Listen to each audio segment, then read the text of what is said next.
Welcome to this very brief taster session for a typical module, in this case in the third year in Modern Languages and Cultures here at Exeter. My name is Ulrike Zitzlsperger and I am the coordinator of this particular module.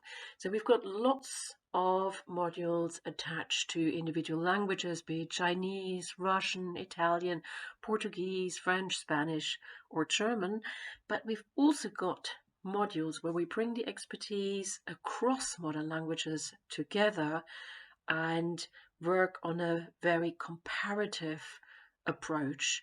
And this is very much what Green Matters in Modern Languages and Cultures is about, because this is something that concerns really every nation, and this is exactly what we want to highlight in our module.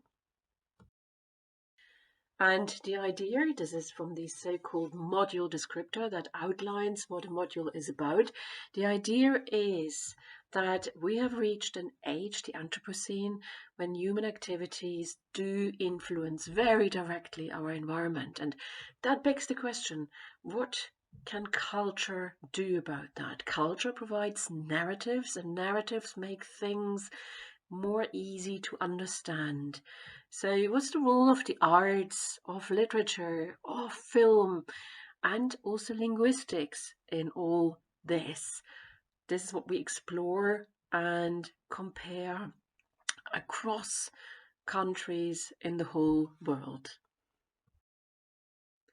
And here are a few topics we do discuss. I start off with green movements, parties, and activists, but also literature and artistic engagements in Germany. I very much grew up with the green movements in Germany. They made a real difference, and what stands out for me is that the Green Party in Germany is so important in the political landscape. I find that quite unique, and this interests me. How come the Green movement and the Green Party are so important? My colleague Danielle Hipkins is very interested in Italian filmmaking and in particular in eco-cinema and here the female gaze. And she has also a lot to say about how counter nature filmmaking can be. So it is not just about how film provides a narrative, but also where we can improve our ways. Natalia is from Brazil, and she looks at a road movie that, among other things, shows the terrible impact of colonization.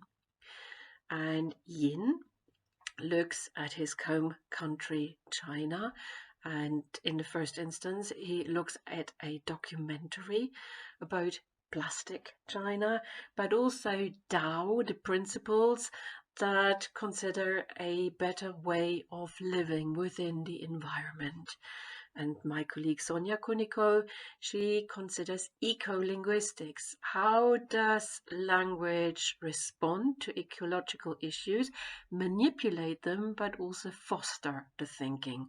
And Helena Taylor is part of our team, and she goes back in time. We're very keen not just to look at issues right now, but also back in medieval and early modern Europe, and she looks at the relationship between man and animal. How do people look at a time at animals? And actually that begs the question, how do we look at them now?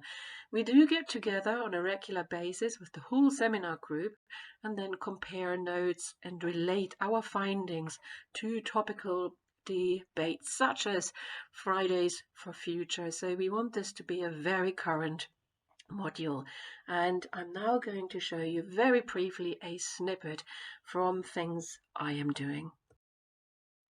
So I need to take you back to medieval, early modern Germany. The time is the 15th and the 16th centuries, and I've got a map of Europe here, and you can see that the city of Nuremberg, where the person I want to talk about has been born, is pretty much in the southeast of the country.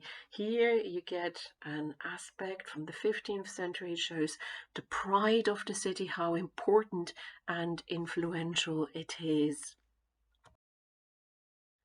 And in Nuremberg, we've got an artist, a printmaker, a painter called Albrecht Dürer. He was born in Nuremberg, this affluent city, in 1471. When he died in 1528, he had become renowned across Europe. He became famous for his prints, but also for his portraits, because they showed real human beings and not just idealized generic figures. And what interests me in particular is his novel engagement with nature at the time. He had a series of depictions of animals, and here we've got his famous hare. And beneath it, you do see his pride in his brand, the A and the D, that marked his work. Because he was so successful, he also had to defend his work, right? We've got this very cute hare, and he said, at the time, I realized that it was much better to insist on the genuine forms of nature, for simplicity is the greatest adornment of art. And this is still true today. At the time, it was absolutely breaking with the set conventions. And now the question is, why is this image? It tells us quite a bit about the relationship between man and beast. Why is this image so important? If I look at the time, I would say it's the recognition of the true animal, depicting it nearly lifelike. I would suggest you can even feel the fluffiness of the ears, and it does engage us straight away. So, how does that story continue? If I take you to the 20th century, I've got yet another artist in Germany, and that is Klaus Stack. He was born in 1938. He's a lawyer and graphic designer, and between 2006 and 15, he was the president of the Academy of Arts in Germany. So a person of influence and importance. And he became particularly famous for his political poster art, and in the 1960s this became in particular noteworthy. And by 1971 he published a portfolio, and part of this portfolio is the hare we encountered with Dürer. So what happened to that cute, very real to life and very natural hare? It is caged in, and what's important is the caption underneath, zum Welttierschutztag. So it is on the occasion a poster, ironically of course, of the protection of the animal. You can read all sorts of things into this. To protect our animals, for example, we need to cage them in and rob them of their natural environment. It is also alluding to what we do to animals in terms of persecution, robbing them of their natural environment.